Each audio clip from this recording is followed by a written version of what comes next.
everyone. In this video we'll talk about Hypertable. It's a NoSQL database.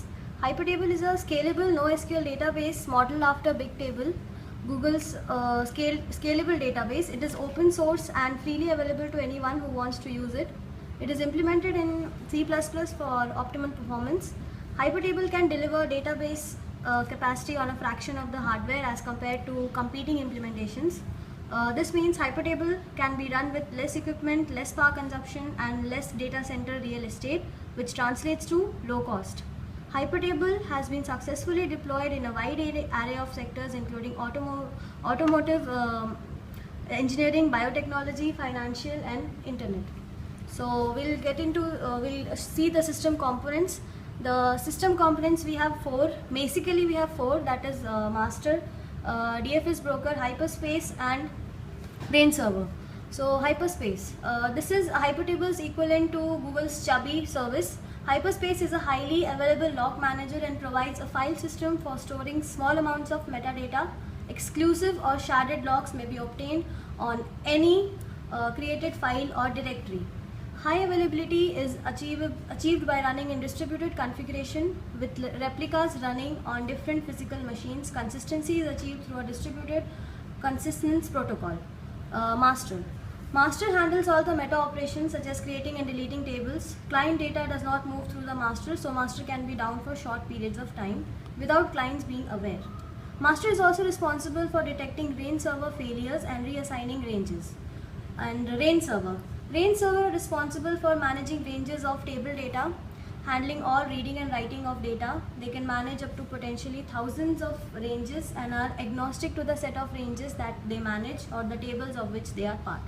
DFS broker is capable of running on top of any file system. To Hypertable database achieve this, the system has abstracted the interface to this file system by sending all the file system requests through a distributed file system broker process.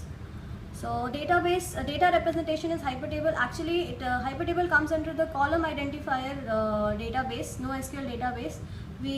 There are two components: column identifier and timestamps.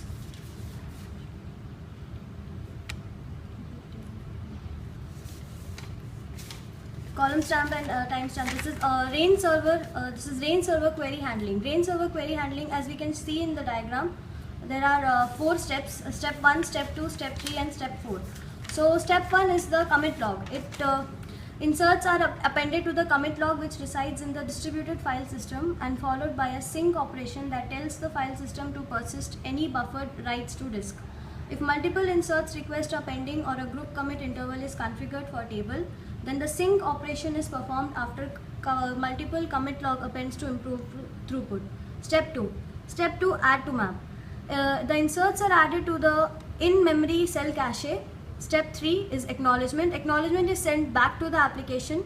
And background maintenance threads. Over time, as the cell caches fill memory, background maintenance threads will spill the in-memory cell cache data to on-disk cell stores files, which frees up memory inside the range server, allowing it to accept more interests. Then the next one is, we'll move on to data structures. Yeah, data structures, mainly this Hypertable, it focuses on log structure merge tree. So if I'll tell about log structure merge tree is,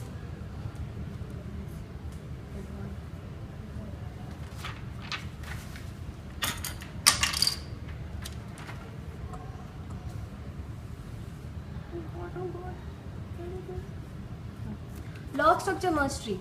Hypertable takes its design from the log structure merge tree. It flattens out the table structure into a sorted list of key value pairs, each one representing a cell in the table. The key includes the full row and column identifier, which means each cell is provided complete addressing information. Cells that are null are simply not included in the list, which make this design particularly well suited for sparse data. Then murmur hash. Murmur hashing is another part. Murmur hashing in hyperspace, it comes under hyperspace hashing. Hyperspace hashing determines the object to server mapping by tessellating the hyperspace into a grid of non-overlapping regions. Each server is assigned and is responsible for a specific region. Objects whose coordinates fall within a region are stored in the corresponding server. Thus, the hyperspace tessellation serves like a multi-dimensional hash bucket, mapping each object to a unique server. And the last one is cell cache. Cell cache is another part. Cell cache is a file system. It comes under file system cell stored format. As you can see here, cell store file format. Cell store file format. Here we can see 4 blocks. This is compressed block, bloom fitter, then block index, and then trailer. So complex blocks of cell. This section consists of a series of sorted blocks of compressed sorted. By default, the compressed blocks are approximately 64 KB in size, but the size is configurable. These blocks are minimum unit of data transfer from the disk. Another one is bloom fitter. Bloom fitter is the complex blocks of key value are followed by a bloom fitter. This is a probabilistic data structure that describes the keys that exist in the cell store, which also signals if a key is definitely not present. Then block index. Block index, after the bloom fitter comes the block index. The index lists for each block the last key in the block followed by the block offset. And trailer. At the end of the cell store is the trailer. The trailer contains general statistics about the cell store. So these are the these mainly are the data structures that are used in Hypertable.